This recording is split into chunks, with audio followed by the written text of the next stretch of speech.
Formula ఈ race కేసులో IAS అధికారి అరవింద్ కుమార్ ఏసీబీ విచారణకు హాజరయ్యారు. ఈ కేసులో ఆయన A2గా ఉన్నారు. నిధుల బదలాయింపులో ఆయన కీలకంగా వ్యవహరించినట్లుగా ఆరోపణలు ఉన్నాయి. తన పరిధిలో ఉన్న హెచ్ఎండిఏ నుంచి FEO ఫార్ములా ఈ ఆపరేషన్స్ కు HMDA chief executive BLN Reddy ద్వారా నిధులు బదిలీ చేసినట్లుగా సమాచారం. ఇక అప్పటి మంత్రి కేటీఆర్ ఆదేశాలతో నిధులు బదిలీ చేసినట్లుగా గతంలో అరవింద్ కుమార్ ప్రభుత్వానికి వివరణ ఇచ్చారు. ఆయన వాంగ్మూలాన్ని ఏసీబీ అధికారులు నేడు రికార్డు చేయనున్నారు.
బ్రేకింగ్ న్యూస్ చూస్తున్న ఫార్ములా ఈ రేస్ కేసులో ఐఏఎస్ అధికారి అరవింద్ కుమార్ ఏసీబీ విచారణకు హాజరయ్యారు. ఈ కేసులో ఆయన A2గా ఉన్నారు. నిధుల బదలాయింపులో ఆయన కీలకంగా వ్యవహరించినట్లుగా ఆరోపణలు ఉన్నాయి. దీనిపై మరింత సమాచారాన్ని మా ప్రతినిధి రాంబాబు అందిస్తారు. రాంబాబు, చెప్పండి. అయితే ఈ రోజు ఆయన విచారణ ఉండనున్నట్లుగా తెలుస్తుంది. అరవింద్ కుమార్ ఈ పాటికే ఏసీబీ విచారణకు కూడా హాజరయ్యారు. ఈ నేపథ్యంలో కొన్ని కీలకమైన అంశాలు బయటకు వచ్చే అవకాశం ఉన్నాయంటారా? అప్డేట్స్ ఏంటి? ఈ రోజు అయితే విచారణకు సంబంధించినటువంటి అంశంలో ముఖ్యంగా ఈ కార్ రేస్ ఇది ఈ యొక్క కేసులో విచారణకైతే బిఎల్ఎన్ రెడ్డి A3గా ఉన్నటువంటి బిఎల్ఎన్ రెడ్డి విచారణకు హాజరు కావడం జరిగింది. బిఎల్ఎన్ రెడ్డికి సంబంధించినటువంటి అనేక ప్రశ్నలు కూడా ఇటు అధికారులు అయితే ప్రశ్నలు సంధిస్తా ఉన్నారు.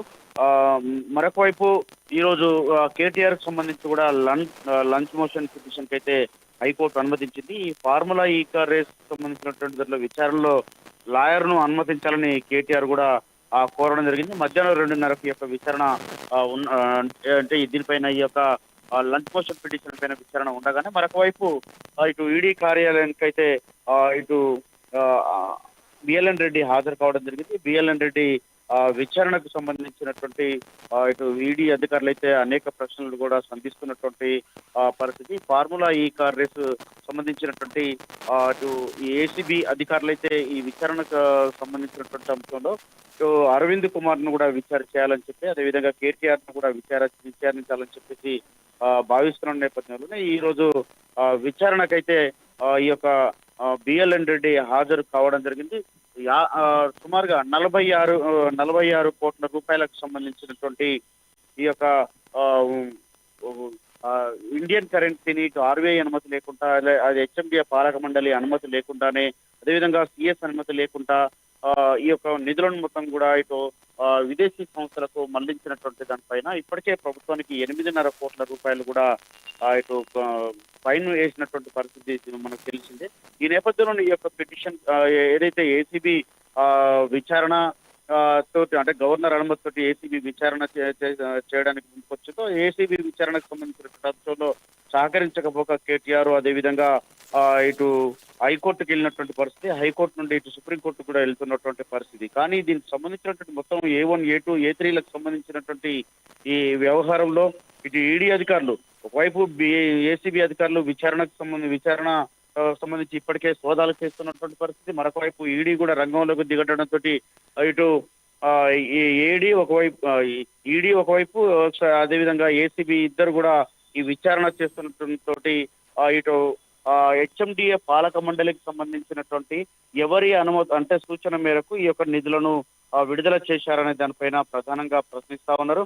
అదేవిధంగా మౌఖికంగా ఆదేశాలు ఉన్నాయా, లేకపోతే రాతపూర్వకంగా ఉన్న ఆదేశాలు ఉన్నాయా, ఎవరు చెప్పారు, కేటీఆర్ చెప్తేనే విడుదల చేశారా, లేకపోతే ఇటు విదేశీ సంస్థకు ఏ విధంగా ఇండియన్ కరెన్సీని విడుదల చేశారనేటువంటి ప్రశ్నలు కూడా సంధిస్తున్నట్టు తెలుస్తా ఉన్నది. మొత్తానికైతే ఈ యొక్క విచారణలో అనేక కీలక అంశాలు కూడా బయటకు వచ్చేటువంటి అవకాశం ఉంది. నిన్ననే ఇటు ఏసీబీ అధికారులు సోదాలు కూడా నిర్వహించడం జరిగింది. ఇటు మచిలీపట్నం, హైదరాబాద్ సంబంధించినటువంటి గ్రీన్కో సంస్థకు సంబంధించినటువంటి కార్యాలయంలో సోదాలు చేసినటువంటి నేపథ్యంలోనే ఈ రోజు విచారణలో ఈ కీలకమైనటువంటి అంశాలు కూడా వెలుగులోకి వచ్చేటువంటి అవకాశం ఉంది.